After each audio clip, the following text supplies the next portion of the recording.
You are fine. You're fine. Thank you. You're fine. You're great. Okay, we're going to go ahead and get started. So I just want to welcome Vanessa Morales here today. Vanessa, I'm going to give you a background real quick and then you can expand it on how you see fit. But Vanessa is an engineering manager at Johns Hopkins Supply Physics Lab. And she has 2 degrees, one in engineering, electrical engineering, and she got her master's in systems engineering. Now, I've known Vanessa probably for the last 5, maybe 6 years. We met, we work at the same company, and she just really stood out to me in her passion in advocating for underrepresented people and underserved people. And her technical aptitude is by far one of the best that I've seen in anything that she does. She attacks it with such vigor and with such completeness that I'm amazed every time whenever we work on projects, because she always keeps me on my toes every time. And one reason why I invited Vanessa here to talk about pay disparities is because she really had to go through it through herself. And would like for her, since she had demonstrated this and she was successful at this. We know that we hear this all the time about the inequalities between pay between genders, between different races. And today, please feel free, especially if you have any questions on this.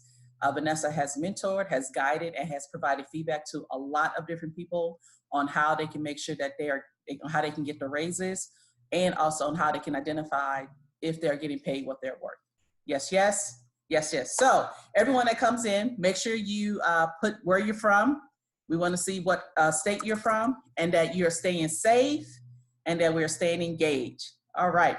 Okay, so just, Vanessa, I know I did a spill, but can you just give the audience, who are you, a brief overview of yourself, and what you would like for them to know about you? First of all, thank you, Uche, for the wonderful introduction. Honestly, I'm your average girl next door, honestly. Born and raised in Puerto Rico. I lived there all the way until I was 19, studying electrical engineering. And then I had the opportunity to transfer and finish my degree at Penn State.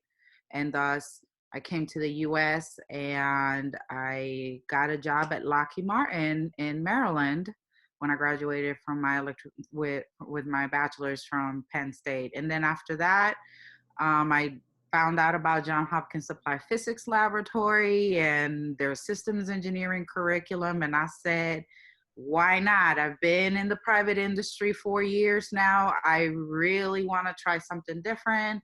I moved on to APL and I've been there. Oh my God, I'm losing track of time. I think it's been 12 years now. I love that place. I really do. It allows you to reinvent yourself over and over again. A little bit on my personal side.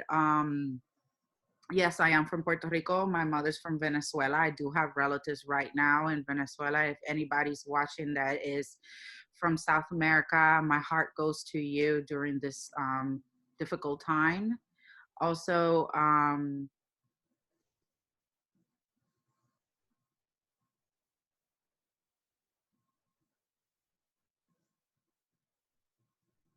very into it with me anymore. And every day I struck a very good friendship with my neighbor. So I take my neighbor's dog with me. And every day I like to be on the wild side a little bit. I like adrenaline rushes. So I do ride motorcycles, and every now and then I go to the racetrack and I practice my skill set. But at the end of the day, my biggest passion is taking care of those around me. If you are in my circle, I don't care how many degrees of separation we are. Everything that I do has a ripple effect. And if I know you through somebody and you extend a request for help, I will do the best in my power to do that. I do believe that everything you do comes back to you. So advocating for women and advocating for minorities and for humankind, it's really close to my heart. I would not be where I am today if I didn't had strong women. And I also had men that advocated for me, and that is very important in our industry. Thank you for that. And Vanessa is the truth. Okay. What she says is absolute. We have Kimberly Hayes and Deborah Davis on. Thank you guys for logging in. Go ahead and just say where you're from. It's okay. I know where you're from because Deborah has been here the whole week, and we know where Kim is from. So, all right. Thank you. All right. So we're going to go into getting more about really pay disparities. So can you, first of all, tell us, what does it mean? What does pay disparity mean?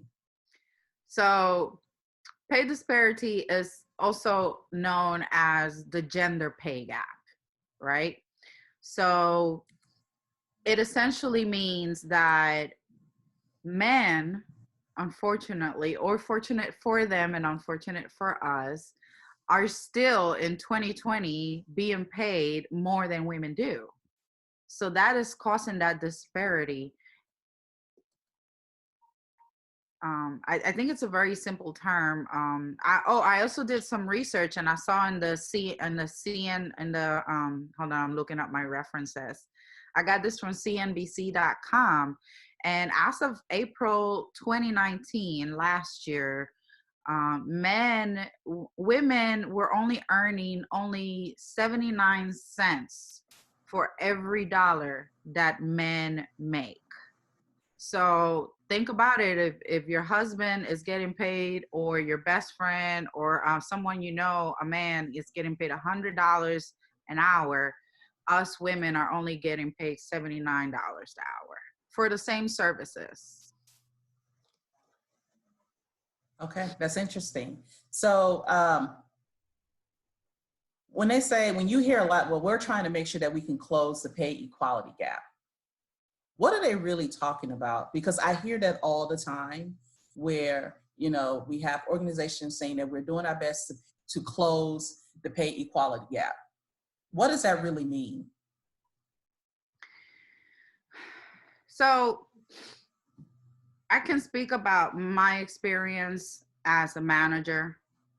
And we struggle currently in our industry. I work for a not-for-profit, so we're not as lucky to have the large amounts of funding to come in like private industry does. So for us, we're trying to close that gap between our performers, our engineers, and ensure that everyone is equally compensated and fairly compensated. Bridging that gap between men and women, it requires all of our CEOs, our CFOs, it requires grassroots movement, everyone from bottom up and top down, recognizing that we're equal.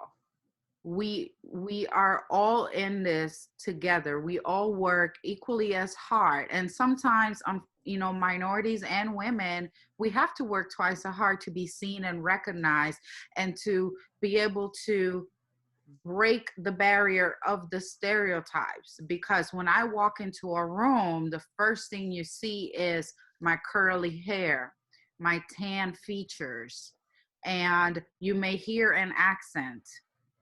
And therefore you start stereotyping who I am even before you interview me. And then at the end of the interview, I will have convinced you that what I wrote on my resume is true. And I will have walked away, hopefully creating some type of bonding experience, a way that you can connect and get to know me better and feel comfortable saying, I want this person on my team. But once I get my foot in the door, I'm still being compared against your top performers who may be men, who may be Caucasian men. And I am a Hispanic, I am young, and I am a woman. So I know coming in through that door, perhaps the salary that was offered to me is less than what the gentlemen that are already in there. And there's things that we have to do ourselves to ensure that when we get hired, we're getting hired for what we're worth. And then we also have to learn how to manage up. and how to have those difficult, and they shouldn't be uncomfortable, but they will be difficult conversations with your leadership for them to realize that they have a disparity and they're paying Joe 11 cents, 15 cents, 20 cents more than they're paying me. And the only way we can do that is, like I said, managing up, grassroots movement, us knowing our worth, us vouching for our worth, us tooting our horn, getting over our imposter syndrome, and then leadership holding them accountable for the promises and the things that they say, so that they can also start pulling us up. I love that. You know, I hear a lot of questions of when people go to new opportunities or new jobs and they never negotiate. And I hear this all the time, and they say, well, I didn't know I could. So because you have different levels of negotiation, right? You have early career, and then you have professionals, and then executive and C-level suite. But let's just stick to early career and professionals. Mm-hmm. The early career never knew that they could negotiate their salary. What advice would you give them? So if you're an early career, you got your foot in the door, you're already working. You already signed a contract, you already have a salary. Step one. So hold on. Before we even talk about once you're in there and you are already working, let's take it a step back to, you're going through the motions of interviewing. Do your research, find out the cost of living of where you live. There are lots of spreadsheets out there where you can do an estimate of how much money you're going to need a month to cover your essentials, which is your rent or your mortgage or your car note, your insurance. And also be kind to yourself and put money to the side for personal care. When you want to get your hair done, you want to get facials, massages, or you want to go to the gym, or you want to have dinner with your friends. Build that budget so that you can have a sense of the bare minimum that you need to have a comfortable life. That will give you your base minimum salary for the year. Then go on Glassdoor, if I'm not mistaken, and find out in your area, in your field, how much are people making. And then now you have your medium and your bare minimum. Your bare minimum should never be your starting salary. You should shoot for the medium or a little bit above the medium, because when they give you an offer, they're going to give you the lowest offer. Normally, they have about $5,000 to $10,000 that they can negotiate to lure you in. So when you get that first offer, say, thank you. I appreciate it, but I know that in the area, due to cost of living, due to the industry standards for the position and my years of experience, this is how much I am asking. And put it forth. They're going to come back, and normally the second time, normally there's no 2 or 3 times. There's not a third time. And the second time is normally usually the last offer. And at that point, you really need to decide if that is good enough for you. As long as it's above your bare necessities and somewhere along the median, that's a good way to get your foot in the door. Now, if you have 2 companies competing for you, that's even better. You know, let them know, hey, I have another offer and I have to accept it by this date, but I really like you and I really want to work for your company. Is there something that we can negotiate? Oh, very good. I never thought about that, to assess what your bare minimum is of what it would take for you to live comfortably before you accept an offer. That's such great advice. Now, I knew how to, go on Glassdoor and determine what the cost of living in the area, but I've never done an assessment. I never thought about doing that. So thank you for that. That was an eye opener for me. Now, what about for experience? Would you recommend the same process as well for people 10, 15 years? Oh, and those are even better, because when you're experienced, you know what you can do, and you know what you can provide to a company based on your track record. And you can walk into those negotiations saying, well, in the last 5 years for my previous company, I was able to land an account. And that account was a $5 million account that generated a profit margin of 10%, 20%. So you already know, walking into that interview and walking into those negotiations, how much money you're going to make that company. So if you know in your last company, you generated a revenue of, you landed 3 or 4 contracts that were multi-million-dollar contracts, and all you're asking is for $150,000 a year. That is a drop in the bucket, and they should be able to pay that. I actually have a friend who works for Audi, and this young lady makes the company about $500,000 every month, because she is that good at getting people to come in and buy vehicles, getting people to keep up the maintenance of their vehicle, buying the warranty packages. She has been their employee of the month over and over and over again. And she is only a service agent. She is not a manager. She is not a guru. She just does customer care. She cares about her customer care. She cares about her customers. The point here is she cares.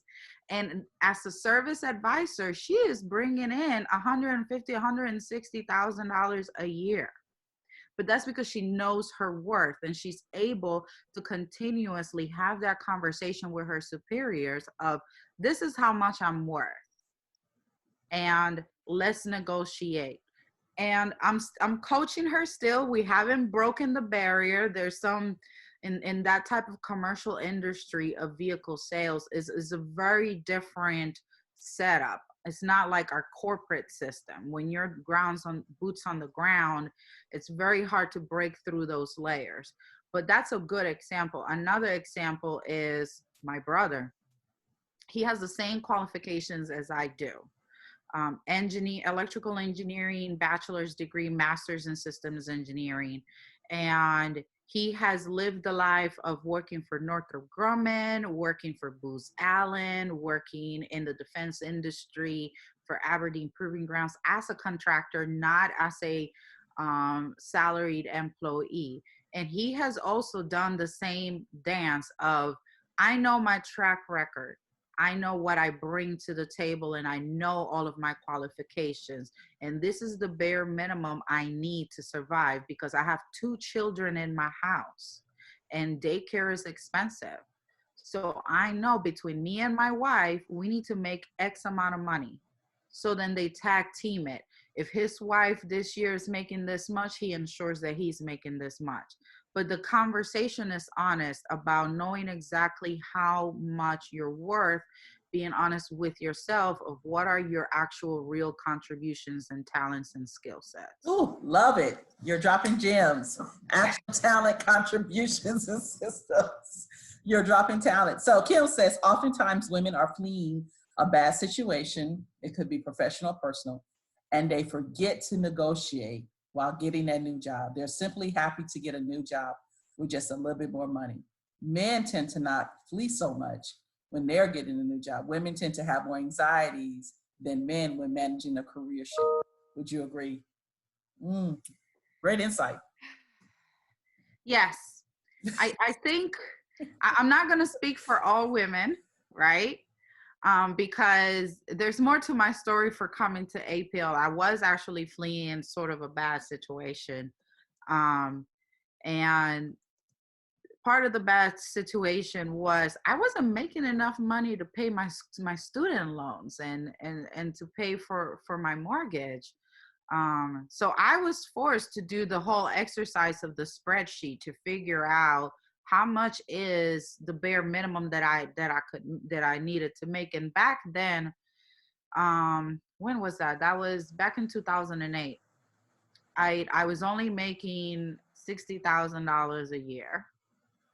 And when I did the math, I needed to make a minimum of $80,000 to be able to sustain the cost of living in Maryland. So that's what gave me the energy to say, I'm not just going to say yes to a job. I want to say yes to a job that will provide me the resources to live a comfortable life. And thus I negotiated between Raytheon Solipsys, APL, and BAE Systems. They were, the three of them were competing, and at the end of the day, I went for APL for peace of mind, because the other two companies, they wanted to hire me and they wanted to give me more money, but they did not want to give me, either they didn't want to give me benefits or health insurance or a 401k, or they did not want to pay for my master's. And for me, that was a deal breaker. I was like, no, no, no, no. You need to pay for my master's. And when I went back to APL said, well, and this was back in 2008, and I did not have a master's. They said, we will pay you 85. That was 5 above my minimum. And we will give you 401k, health insurance, and we will pay for your master's. That was it. I said, say no more. I'm going to APL. And I do not regret that decision from 12 years ago. But yes, some women or people in general, because I do know men that dwell in their difficult moments, and they're very happy to just get a job. I know somebody else who went through that turmoil for an entire year.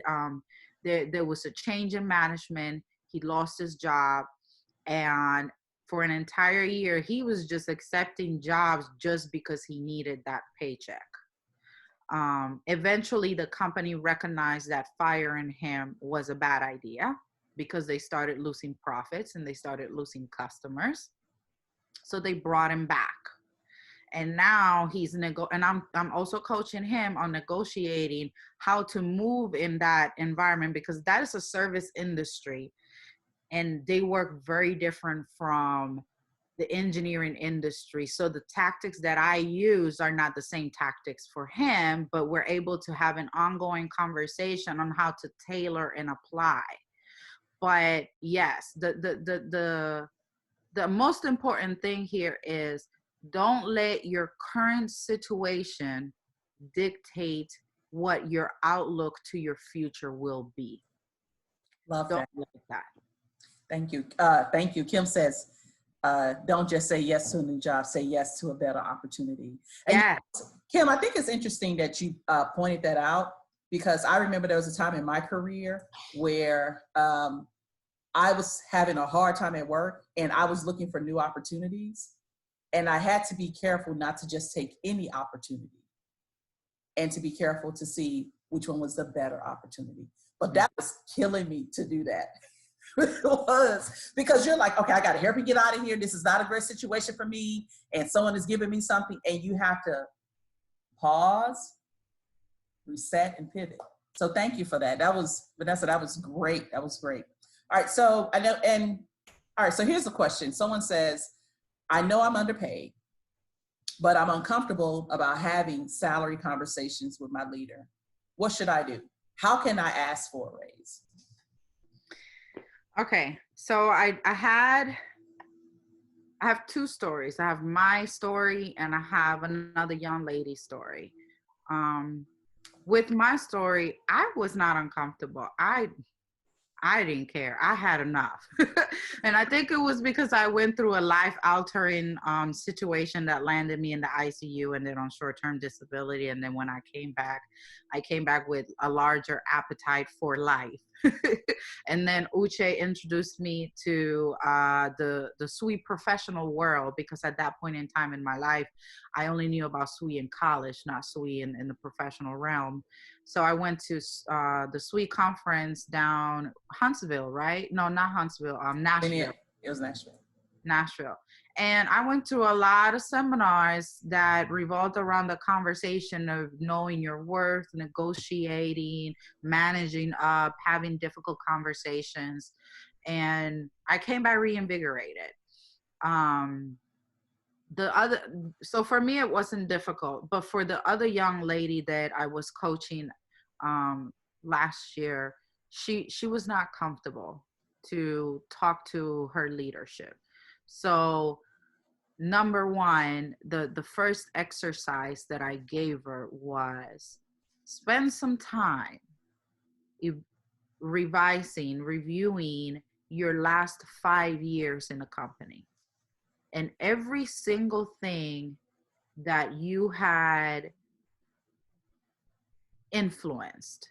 If you led something, if you were a key player, if you were doing analysis and research and you identified the nugget that would fix the problem, make a list of all those things that without you, the team would have not been able to move forward. And then complement that with your accomplishments of how did you get to where you are today. And accomplishments are not just, I brought in new sales, I brought in a new customer, a new contract, I solved the problem, I made the software run more efficiently, I figured out a new way to architect and connect these interfaces, and I have these degrees and these certificates. Accomplishments can be, what have you done outside your job? Because we are who we are in our settings, in our offices, because of the environment that surrounds us outside of our job, our home environment. Maybe you're a coach. Maybe you are involved with Girl Scouts. Maybe you run a nonprofit rescue organization. Maybe you run a clothing drive. Whatever it is that you're doing, maybe you play the piano. I don't know.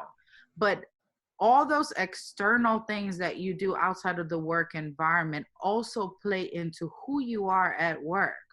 So get to know who you are and build that confidence and know that you are here today, not only because of the hard work that you put into, but also your parents.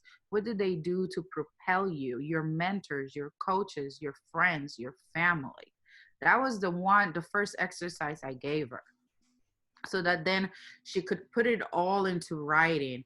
And I told her, I don't care how you put it in writing. You want to put it on a napkin, you put it on a napkin. You want to do it on PowerPoint, you do it on PowerPoint. You want to do it in Excel, you do it in Excel. But you need to be able to see yourself in writing of everything that you have done up until this point. And with that alone, you should build the courage to be able to say, you know what? I am worth it. And I am going to go talk to my leadership about it.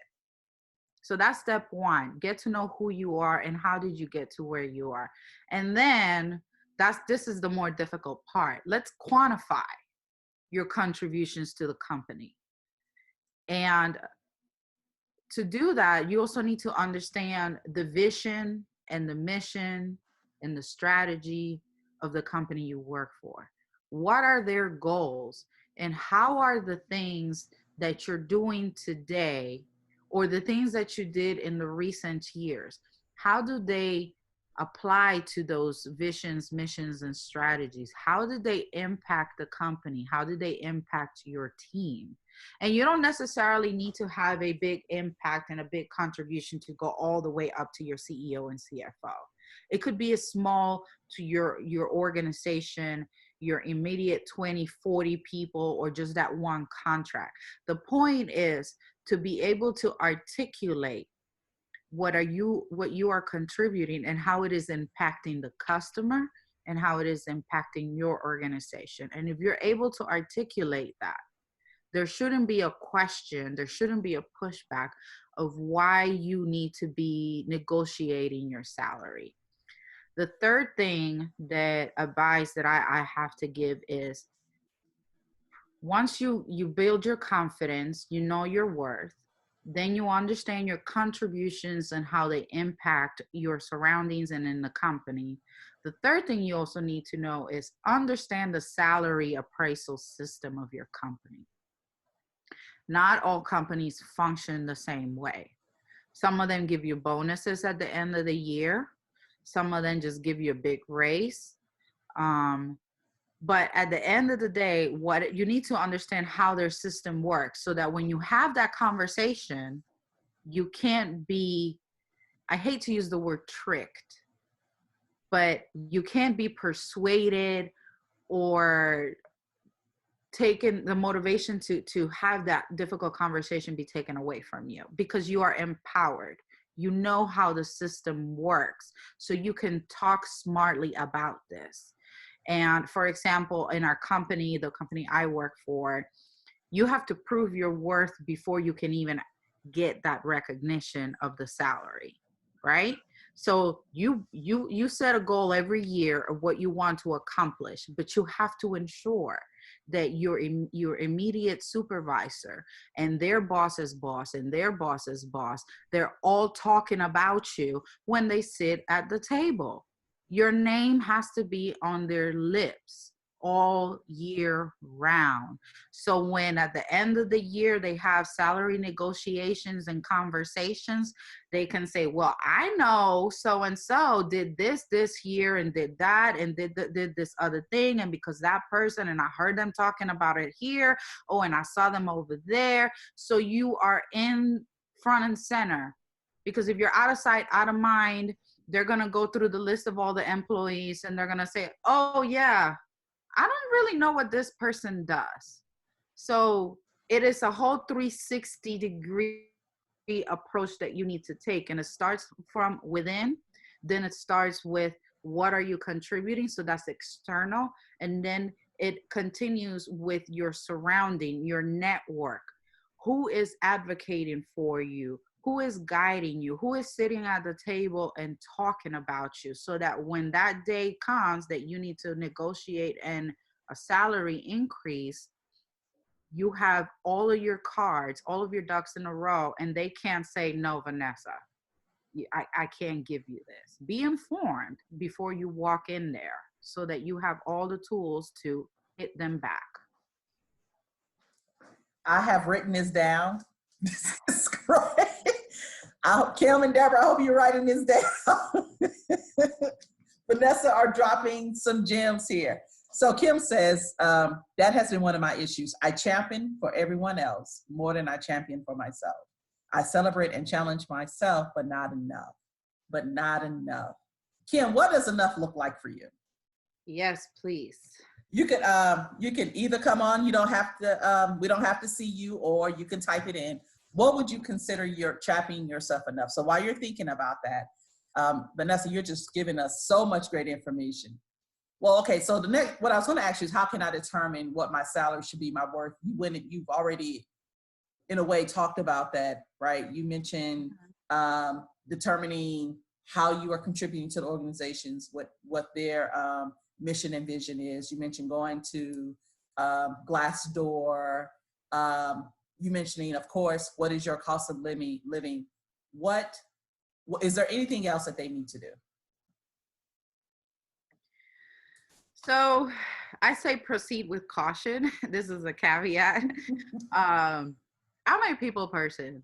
So I always manage to wiggle around and get the scoop on things. And I not only went to Glassdoor, but I had an honest conversation with one of my leadership, one of my managers that actually had access to the salary database. And I sat in her office and I said, I know I'm underpaid. I know I haven't been promoted. Can you just, I don't need to know what so-and-so makes, but can you just give me an idea of how much underpaid am I? Because one thing is to look at Glassdoor, but another thing is to look at the statistics of your own company and how you match to your peers. And as a contributor, sometimes you don't have access to that information. And I was very lucky that I had a very good relationship with that supervisor at that time. And she revealed to me that I was $10,000 underpaid. So outside from Glassdoor, use your network. identify who in your corporate network has access to that information and plead to them. I don't need to know who's making what. I just need to know where I stand in the medium. That's another way to do it. But outside of that, Glassdoor and doing research online about industry, how much is paying for the type of work you do is your best bet if you can't get inside information. You said something key. You said, and I'm going to bring this up because Dr. Hayes talked about this yesterday when we were talking about crucial conversation, that relationship is the key. The relationship is more important than the issue. Mm-hmm. And when you mentioned, because I had a relationship with my leader, I was able to get this information, which gave you a plethora of resources and you were able to understand where you were. And I just think in general, one of the key takeaways that I'm hearing, even just with this whole week, is that relationships matter. They Yes. matter with your pay. They matter with just having conversations. They matter with you trying to find out what your brilliance is. They matter even just with developing key attributes of what it takes to be a leader. So thank you for that. That's great that you mentioned that the relationship is so key that it allows you to be able to get access to information because of your networking and the fact that you don't mind talking to people and developing relationships. Thank you for that. So as a leader, and we talk about leaders, we have essential skills that a leader needs to have and what they don't need to have. But as a leader, how important is it for you to be aware of pay disparities within your own organization, your own group? I think that is crucial. I can't speak to how other companies do it, but at least at APL, we don't like seeing that disparity. We don't. It is very difficult for us to close that gap, especially when a new leader comes into a group and they inherit bad or poor leadership from a predecessor. Someone that was not paying attention to their engineers' performances and trying to even the curve or maintain a good a good average between them. That is very difficult to correct. And if you're a good leader, you should know not only a little bit about your employees' personal life to better bond with them and understand if they are having a bad day and struggles. Get to know them, get to know if they have a family, if they have children, if they're like me and their life is their dog, and if my dog gets sick, I'm not coming in because my dog is my life. But as a leader, you need to know them as a person, not just an employee. But then you need to know them as an employee because you need to understand how they perform. You need to know what type of person they are, from like in the DISC profile. That helps you address better if they're having challenges at work. And then once you put the picture together of the personal side, the professional side, you understand their DISC profile, then you can start assessing, why is this person not getting paid what they should be getting paid? Is it because we have put them, or they have arrived to a position in the company that doesn't really match their skill sets? Because a lot of times when you have someone that maybe they were a top performer and then all of a sudden they plateau and they're not making the contributions and the impacts that we're making in the past, normally is because what they're currently working on doesn't speak to their heart. They're not passionate about it. They're not interested, or they don't have the correct resources to knock it out the park. All of this across the years, it adds up to your salary and what your previous leader was compensating you for. So if you're a new leader and you inherit this problem, you have to get educated of how did it get there. But if you have been there and you have this problem, that is a reflection of you as a leader not doing your job to ensure that your staff is currently being challenged, is motivated, and they have goals, and they're happy, and they're going forward. It's the same thing as in a marriage. Happy wife, happy life. Well, if you have a happy employee and they have the resources they need, they're going to continue to yield good results, and therefore you need to reward that. But if you don't have the whole view of each one of your employees, someone is going to fall through the cracks. Thank you for that. Kim, you're not off the hook. We need to know what's not enough. But okay, so one other question I have is, when people are switching, they're at the same company, but they're switching maybe departments. They are, Kim said just there, and they're maybe switching groups. How should they let their leader know if okay, so I'm in group A and I need to go to, and group B is saying, hey, we have an opportunity here and I'm going to go to group B. But I'm leaving group A because they don't see me, they don't see my value, and I'm not getting the money that I think I deserve. But group B is saying, look, we have great work here. We have great work here. Should you let group B know that you know that your pay is inconsistent with your worth? Should you let that next group know that?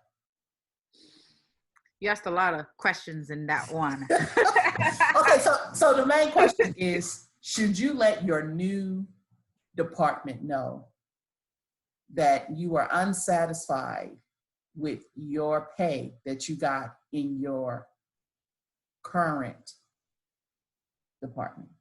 Okay. So again, depending on the industry and the company, you know, in some companies, if you move from one group to another group, it opens the door to negotiate your salary. Others don't. Others are like, it doesn't matter. You're still under the same umbrella. If the company you work for allows you to negotiate your salary just from changing from one department to another department or from one position to a new position, then I think that you should be honest before you even accept to make that move and say, what's in it for me? Because you're trying to make a move to improve yourself, to make your conditions better, your working conditions, your life better. So why would you go from A to B to continue in the same realm? You might as well stay where you are and work with your leadership to make things better with you, because they already know who you are, of course, and this is assuming there's a good relationship there. But if this is a bad relationship all around, then you want to start a good relationship where you're going. Be honest and as honest and transparent as you can be without hurting yourself. So you can have the conversation of, when you have that initial interview them, because the interview is not for them to know if you have what it takes to do the job, but the interview is for also you to know if they are a good match for you, if they have things in place that will help you propel to get to your next goal in your career. Or maybe you're making that next move because it is your next goal. So you want to land there, you want to work doing that, but at the same time, you want to make more money. So when you have that interview time, come prepared with your questions and say, well, I'm making this move because I am trying to achieve these things. What do you have in place to help me achieve this? And does this align with what you have envisioned in your group, in your sector, in your department? Try to find that synergy there. And then and after you have that interview and everybody walks away and you get the call and say, hey, we really want you to transfer over to us, then that opens the window. Okay, great. I really want to make that transfer. But I was hoping we could talk about an opportunity for some compensation to increase my current salary. and have that conversation. You have nothing to lose by asking, but you have a lot to lose if you don't even think about it. Got it. Thank you. Thank you for that. Does anyone have any questions for Vanessa right now? And if you think of any, definitely, Vanessa, how can I get a hold of you? I'm going to put my email right here. Okay, so she's going to put her email in there. And if you have any questions, or if you know of anyone who is having issues right now with their salary or pay, please reach out to her. As you can see, she's definitely coaching people and mentoring people. So this is direct access to someone who is going through, who has been through it and is working with other clients as well. What? Okay. Yeah.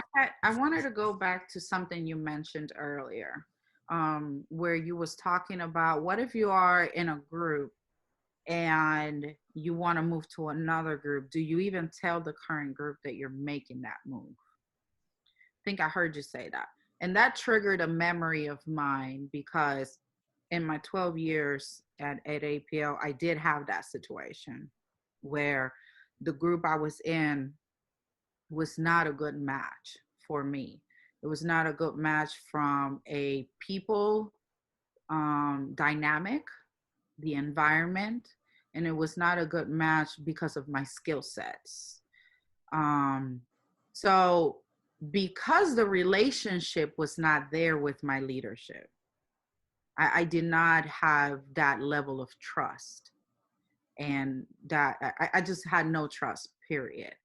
I reached out to HR, and I had a consult with HR, and I explained why I was looking to leave the group, and I seeked advice from HR on, I don't want to let them know that I'm looking to get out of the group, because I am afraid that there's going to be some what's the correct word? Not Retaliation? Okay. It's such a strong word, but that is the truth. You know what I mean? I was afraid that they were going to try to blackball me and block me and just make my transition out of the group more difficult. So I started searching. HR said that I was in my right, that I could do that without having to tell them. And then once I landed the new position, I got interviewed and I got the position. Then once I had that in lock, then I went to that group and I told them I'm leaving. And they were in shock. They didn't understand why. And I explained to them why. They had an opportunity to offer me a tasking that matched my skill set, but they didn't even offer it to me. And then in the new group I went to, they offered it to me. And I said, this is the type of trust and relationship. Like, if you're my lead, you shouldn't make that decision for me. You should ask me if that's something I want to do. And that for me was confirmation that I was making the right decision to move on to a different group. It's interesting that you said two key things. When we talked about the relationship where you develop a relationship with your leader and they were able to give you access to a lot. But in this example, you didn't feel as if the relationship was strong enough. There was apparently trust was not there. And it reminds me of when I left my current company to come back to APL, that I was very transparent that I was leaving. And this is how you know that when you work for a great leader. Mm-hmm. And so I don't want to say company, because the company is only as great as the people in it. Yes. But when you work for a great leader, I remember leaving when I said I'm leaving, and I said I'm going to give you guys 4 weeks, because in reality, right, Vanessa, some companies can say, no, you can leave today. They can walk you out right then and there. Oh, and I've seen that happen. They notice, and the next day they're like, you need to go now. Right. So we've seen that. But when you have a great leader, when you have a great relationship, they were so gracious. And the whole time that even though I was leaving, I was still adding value. Mm-hmm. You were still adding value. And I think that's the key too, because, earlier we talked about that sometimes we are just trying to get out of bad situations because of the environment, and we just take anything. But in that midst of that chaos, that we have to keep remembering, if we can, to continue to add value. Because that's one thing that you never want, or nothing that no one can ever say to you, is that I didn't bring value to this organization, despite how I was being treated, despite that I was leaving, despite everything else, I'm going to bring value to it. And when you have a good leader, when you have that great relationship, allow you to leave gracefully. Yes. So that was just, this has been so good. I'm just, this is good. This is so great. Eric, welcome. Thank you for coming. So again, we have Vanessa Morales here. She is an engineering manager at Johns Hopkins Applied Physics Lab. And we're talking about pay disparity, or how you can get your salary increase, or how you can talk about raises. So if you have any questions for her, please feel free to ask her now. And she's also left her email address in chat. And in addition to that, I also left where you can join me on Facebook so that we can continue this dialogue. And I want to make sure that everyone stays engaged with us as we're having this conversation, because I don't want it to fizzle out. It is we have so many great masterminds here. We call them SMEs, experts in their particular area. And I want to make sure that we all stay engaged so that we can continue to develop. And if you have any questions, to make sure that we are all in one community. I'm trying to get my page up so I can post here. That's why it's taking me a long time. But definitely make sure you can follow me here, and that way we can stay engaged. So Vanessa, what would you like to leave us with? If you can leave one word, one phrase, one motivation, what would you like to leave us with today? Take away. What would you like for us to take away from this? Don't underestimate anything that you have done prior to arriving where you are today. Everything that you have gone through has made you who you are, and you can accomplish everything you want. That's just always stay true to yourself and love yourself, because it begins from the heart. It all begins here. Okay. Thank you. Does anyone have any questions? Final call. Kimberly said yes. Okay. Well, everyone, thank you for joining us today. Tomorrow we have Dr. Catherine James, and we're going to be talking about self-love, especially during this time of where everyone may be feeling isolated, and what things we can do to keep ourselves motivated and not depressed and not go down that dark alley. So see you tomorrow, and everyone have a great Thursday. Vanessa, thank you so much for coming on. This has been such a pleasure. And yeah, thank you again. Have a great day, guys. Bye. See you, everybody.